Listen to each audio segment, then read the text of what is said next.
Pemirsa, Kepala Staf Presiden Muldoko meminta semua pihak untuk berhenti menuding bahwa pemerintahan Jokowi melakukan intervensi atas penegakan hukum.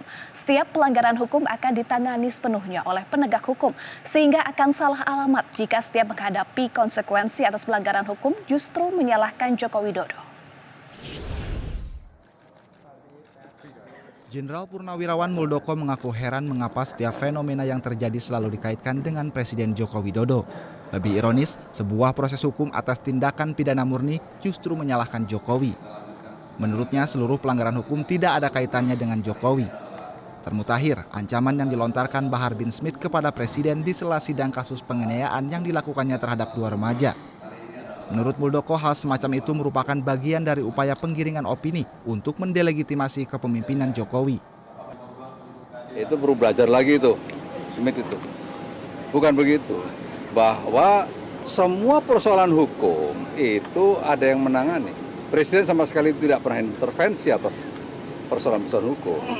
Jadi kok seolah-olah dituduhkan, wah ini gara-gara Pak Jokowi ini kesalahan sasaran, salah alamat, salah lirik gitu.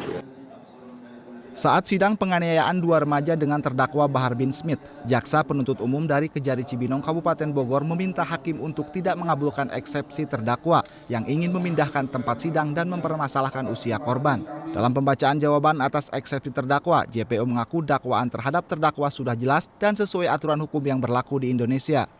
Usai sidang, terdakwa Bahar bin Smith justru mengancam Presiden Jokowi.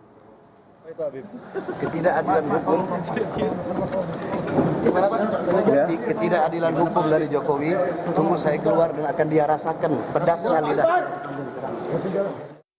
Menurut Muldoko, apa yang dilakukan oleh terdakwa penganiayaan ini contoh nyata dalam adanya upaya penggiringan opini publik yang terus menyudutkan dan mendelegitimasi penegakan hukum dan pemerintahan Jokowi. Bahwa sebuah penggiringan opini berjalan terus-menerus ya. Semua persoalan selalu dikaitkan dengan Pak Jokowi. Nah, itu ya. Bahkan sandal hilang di masjid pun Pak Jokowi yang disalahkan. Itu. Ini sebuah fenomena baru lucu yang berjalan di Indonesia. Muldoko melihat pembentukan opini dengan memanfaatkan situasi dalam proses hukum ini adalah hanya untuk kepentingan politik praktis semata. Tim Liputan, Metro TV.